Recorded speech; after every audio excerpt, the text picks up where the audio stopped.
장제스의 국민당 정부는 국공 결렬로 공산당을 내치고 공산당을 섬멸하기 위한 초공작전을 지속적으로 시행합니다.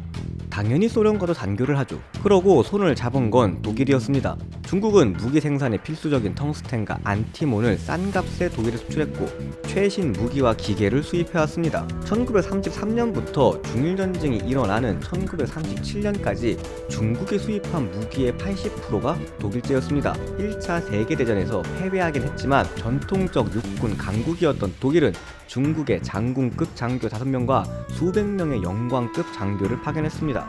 이들에게 군사교육을 받으며 국민군 장교들의 수준은 높아졌고 국민군은 현대화되어 갑니다. 이런 우호 관계 속에서 독일은 무기 수출과 장교 파견으로 어마어마한 돈을 벌게 되고 히틀러는 경제 발전을 성공, 군대를 재무장합니다. 결과적으로 장제스가 히틀러의 2차 세계대전을 일으킨 거에 본의 아니게 도움을 주는 나비 효과가 일어나죠. 내실을 다져가는 장제스는 탕성즈의 반란을 리중론의 도움으로 제압하고 그의 세력을 흡수합니다. 여기에 펑리샹 옌시산까지 합류하며 군 병력의 숫자는 1차 때 10만에 비해 10배나 늘어난 100만으로 크게 증가합니다. 그리고 1928년 2월 2차 북벌을 선언합니다. 장쩌린, 순참팡, 장충짱의 북부 군벌들은 규모가 어마어마했으나 장제스는 각계격파가 가능하다고 생각하며 북벌을 강행했습니다. 총 4방향으로 진군, 1집단군은 장제스가 맡으며 순참팡과 장충창을 상대하고 2집단군은 펑리샹의 서쪽에서 동진, 3집단군은 옌시산이 장쩌린을 견제, 4집단군은 리중런이 북상하기로 합니다. 장제스는 2번으로 북벌을 종결시킬 생각이었습니다. 열강들에게 장쩌린 원조를 하지 말라고 경고까지 하면서요.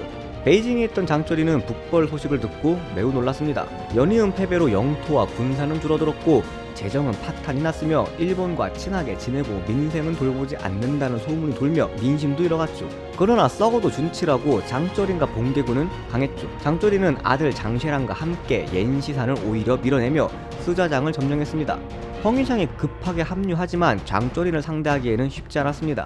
장쩌린은 산둥성을 순참팡과 장충창에 맡기며 선제 공격을 하지 말고 지키기만 하라고 하였죠. 하지만 복수에 눈이 먼 이 둘은 쉬저우를 선제 공격하였다가 역습을 당하고 맙니다. 북벌군은 계속해서 북상하고 진잉, 진안을 점령하며 나아갔습니다.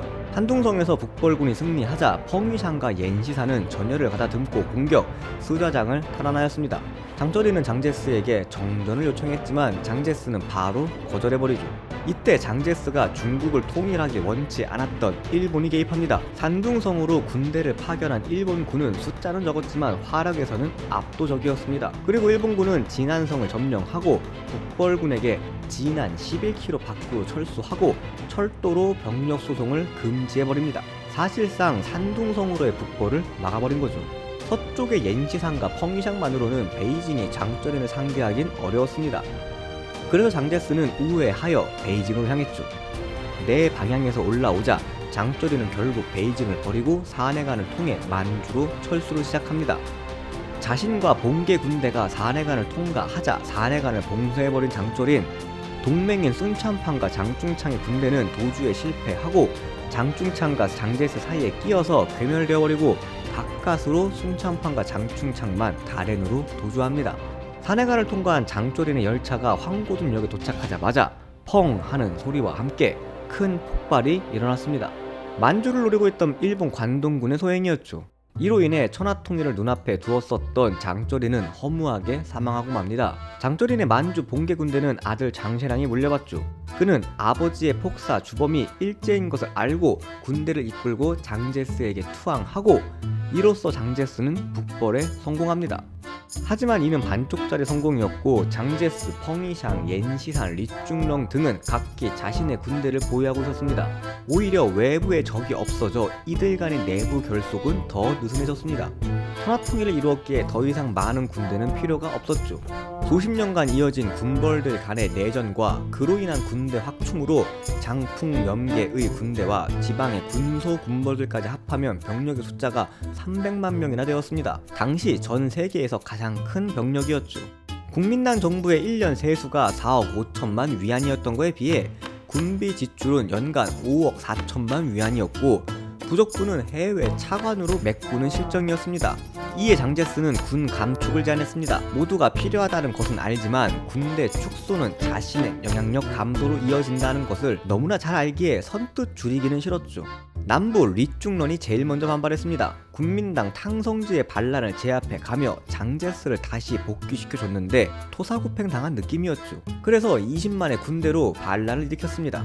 장제스는 탐욕스러운 펑이샹에게 리중런의 후배의 후난성을 주기로 하고 리중런 반란 토벌에 도움을 요청합니다. 펑이샹은 손을 잡는 척하고 약속된 군대의 절반만 보내며 상황을 봐서 장제스를 배신할 생각이었습니다.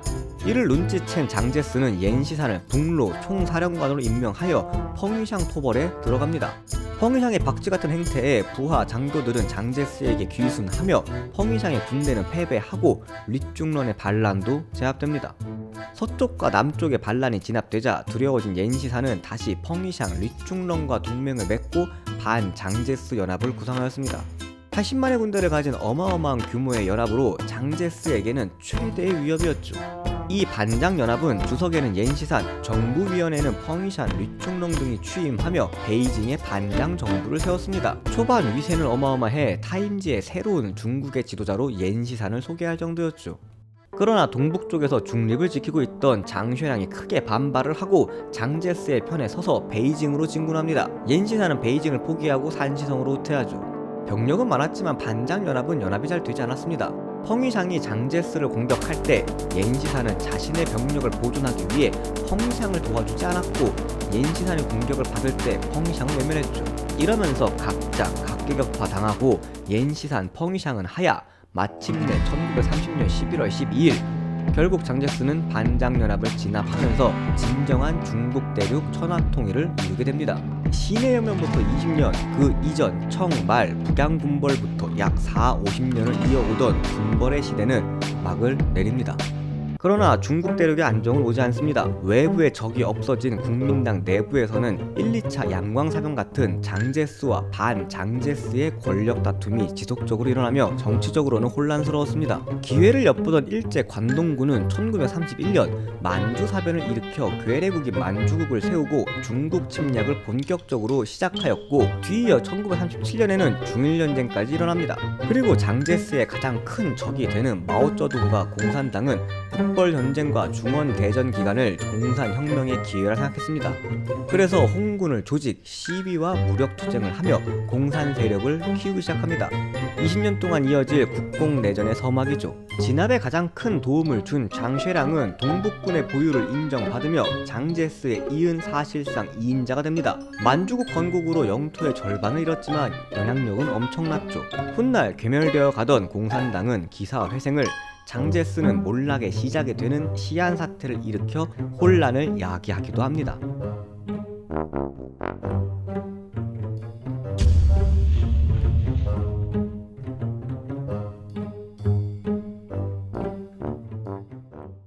이번에도 다 아시는 얘기 봐주셔서 감사합니다. 지식과 정보를 관찰하는 지식미어캣이었습니다.